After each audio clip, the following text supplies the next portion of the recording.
নমস্কার বন্ধুরা, সুনিতার হেসেলে সবাইকে স্বাগত। প্রতিদিনের মতো আজও আমি চলে এসেছি আরেকটি নতুন রেসিপি নিয়ে।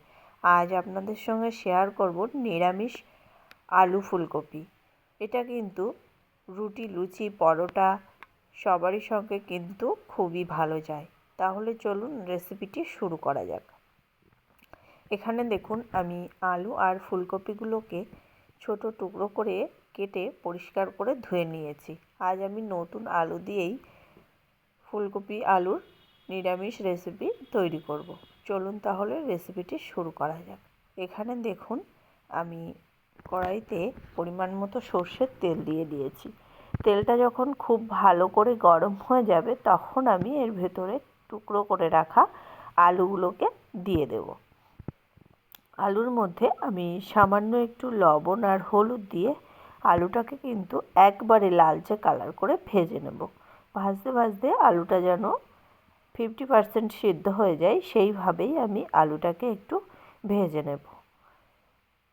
দেখুন, আলুটা কিন্তু খুব ভালো করে ভাজা হয়ে গেছে। একবারে লালচে কালার করেই আলুটাকে আমি ভেজে নিয়েছি। এবার আলুটাকে আমি তুলে নেব। তুলে নিয়ে ওই একই তেলের মধ্যে আমি ফুলকপিগুলোকে দিয়ে দেব। ফুলকপিগুলোর মধ্যে আমি আর এক্সট্রা করে এখানে লবণ আর হলুদ অ্যাড করিনি, কেননা আলু ভাজার সময় যে লবণ হলুদটা দিয়েছিলাম সেটা কিন্তু তেলের মধ্যে অলরেডি আছে। সেই কারণে আমি এখানে আর এক্সট্রা করে ব্যবহার না করেই ফুলকপিটাকে কিন্তু একবারে লালচে কালার করে ভেজে নিয়েছি। ফুলকপিগুলোকেও এবার আমি তুলে নেব। ওই একই তেলের মধ্যে আমি দিয়ে দেব 1 চামচ আদা বাটা। আদাটাকে একটু তেলের সঙ্গে খুব ভালো করে একটু কষিয়ে নেব। আদার একটা কাঁচা গন্ধ আছে, সেটা চলে যাওয়া পর্যন্ত।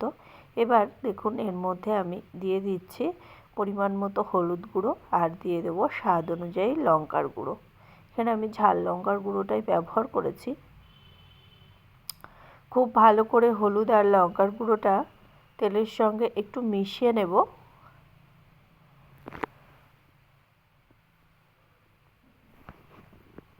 খুব ভালো করে তেলের সঙ্গে মিশিয়ে নিয়েছি। এবার এর মধ্যে দিয়ে দেব একটা বড় সাইজের টমেটোকে আমি একটু গ্রেট করে নিয়েছিলাম, সেই গ্রেট করা টমেটো এখানে দিয়ে দিয়েছি। এবার আমি এখানে দিয়ে দেব আদা, জিরে আর ধনে বাটাটা। আদা বাটাটা আগেই ব্যবহার করে দিয়েছি, এবার জিরে আর ধনে বাটাটা দিয়ে দিয়েছি। দিয়ে দেব এখানে স্বাদ অনুযায়ী লবণ। খুব ভালো করে এই মশলাটাকেও কিন্তু আমি একটু কষিয়ে নেব। দেখুন, মশলাটা কিন্তু খুব সুন্দর কষা হয়ে গেছে। মশলা থেকে কিন্তু খুব সুন্দরভাবে তেলটা রিলিজ হয়ে গেছে।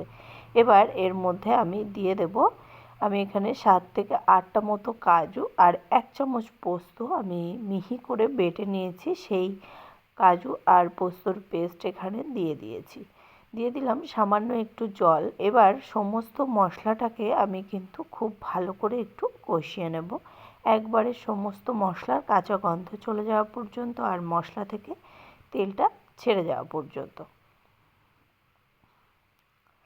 দেখুন, এখানে মশলাটা কিন্তু খুব সুন্দর করেই কষানো হয়ে গেছে, মশলা থেকে খুব সুন্দর তেলটা ছেড়ে গেছে। এবার এর মধ্যে আমি 1 চামচ পরিমাণে দিয়ে দেব বাটার। এখানে আপনারা বাটারের পরিবর্তে ঘিটাও ব্যবহার করতে পারেন। খুব ভালো করে বাটারটা মিশিয়ে নেওয়ার পরেই এখানে আমি ভেজে রাখা আলু আর ফুলকপিগুলোকে দিয়ে দেব। এর সঙ্গে আমি দিয়ে দেব বেশ কিছুটা পরিমাণ মটরশুঁটি। এবার এই সমস্ত মশলার সঙ্গে সমস্ত সবজিটাকে কিন্তু আমি 4 থেকে 5 মিনিট মতো খুব ভালো করে একটু কষিয়ে নেব। দেখুন, সবজিটা কিন্তু খুব ভালো করে কষিয়ে নিয়েছি। এবার এর মধ্যে দিয়ে দেব পরিমাণ মতো জল। খুব বেশি জল দেওয়ার কেননা প্রয়োজন নেই, আমাদের সবজিগুলো কিন্তু অলরেডি সিদ্ধ হয়ে গেছে। তার কারণেই এখানে আমি অল্প করে একটু জল ব্যবহার করেছি। খুব ভালো করে জলটাকে সমস্ত সবজির সঙ্গে মিশিয়ে নিয়ে আমি সবজিটাকে রান্না করে নেব প্রায় 10 মিনিট মতো। এবার এর মধ্যে আমি দিয়ে দেব হাফ চামচ পরিমাণে গরম মশলা গুঁড়ো আর দিয়ে দেবো বেশ কিছুটা পরিমাণে ধনেপাতা কুচি।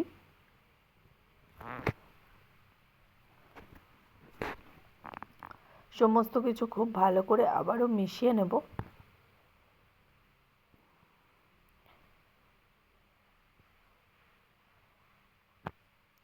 মিশিয়ে নিয়ে আমি রান্না করে নেব। এর মধ্যে আমি দিয়ে দিয়েছি বেশ কিছুটা পরিমাণ চেরা কাঁচা লঙ্কা।